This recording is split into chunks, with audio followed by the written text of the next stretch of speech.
Who is the most underappreciated Saint? NFL.com produced a list talking about the underappreciated players on each team, and they chose Paulson Adebo for the Saints. So do we think they were correct in choosing Paulson?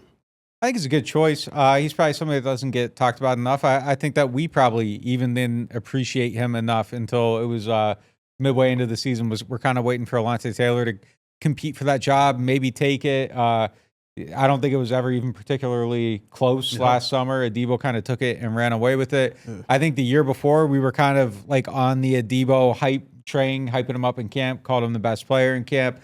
I remember I did like a straw poll of people in the front office, media, players, and everybody named him the MVP of that training camp. And then the season, he has the ankle injury. It's kind of down a little bit, and I kind of think he lost some of that momentum there. But he's definitely somebody that doesn't quite get talked about enough. So I think that's probably a pretty good choice. If he wasn't taken off the list, he probably would have been my choice as my own for this segment.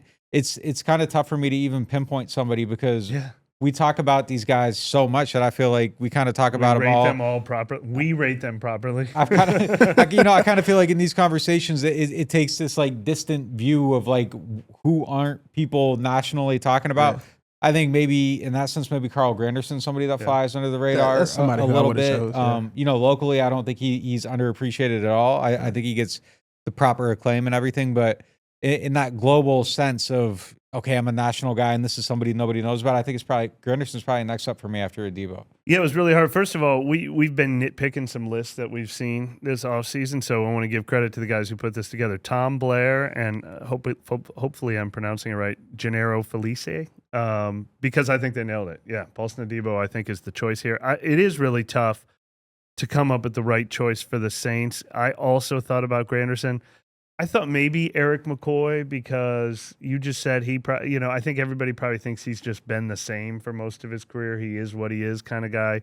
I know you reviewed the film last year and thought he had his best season. Dennis Allen said a couple weeks ago he had his best season.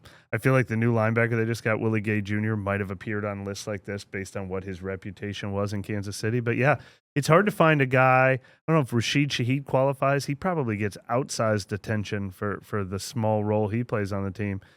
It's hard to find somebody that I've had this feeling about a lot of Saints who aren't getting enough love nationally a lot over the years.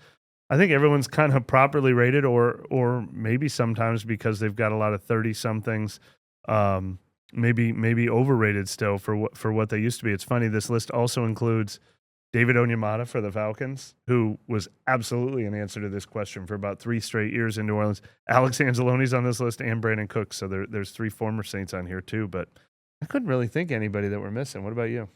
Well, I would have went Granderson, but internally, he's recognized for his contributions on the defense and how much he stepped up. But Paulson is the ultimate answer because even though he provides, he also is like a safety blanket. So it's not like, oh, we're looking for Paulson to make the big play. But if a play isn't being made, we're saying, well, Paulson is back there, so something's going to happen. Even with like the battles that happen between Alontae and if Marshawn Lattimore is getting traded and, what Kool-Aid is going to do, at the end of the day, you have Paulson on the team, so he's going to make something happen. And I feel like, they nailed it. They hit the nail on the head. I'm really interested. If he has a season anywhere near like the one he just had, I'm really interested what his free agent market looks like. I mean, it could be special. I mean, it reminds me a little bit about I feel like Marcus Williams finally got recognized nationally when he was a free agent. Yeah. And people started realizing how much money he was going to make. Mm-hmm. Maybe he was flying a little under the radar before then. Maybe that'll happen with Adebo too. Yeah, I think locally Cesar Ruiz is probably somebody I don't think it's enough credit. I think that fans kind of talk about him more negatively than they should. He's been solid. Like I think he could definitely be better. I think he could have been better last season. I thought he was up and then kind of had it down. Mm-hmm. But I feel like he kind of gets dumped on a little bit more than he probably deserves. Cooks is kind of an interesting addition to this list. He's somebody that we actually end up arguing about him all the time. more than we probably should. I don't think people realize how good of a career he's had. He's at 9,200 yards. Like he's 30 years old. If he gets a few more seasons, he's easily going to end up being a top 40 all-time receiver in terms of yardage. I mean, like Devontae Adams is at 10,700. 40 on that list is Chad Johnson at 1,100 yards or 11,000 yards. Ochocinco. Yeah, I mean, Cooks has a really good chance of passing those guys up if he gets 4 more seasons. I I don't know, even just modest production. He's still in Dallas, right?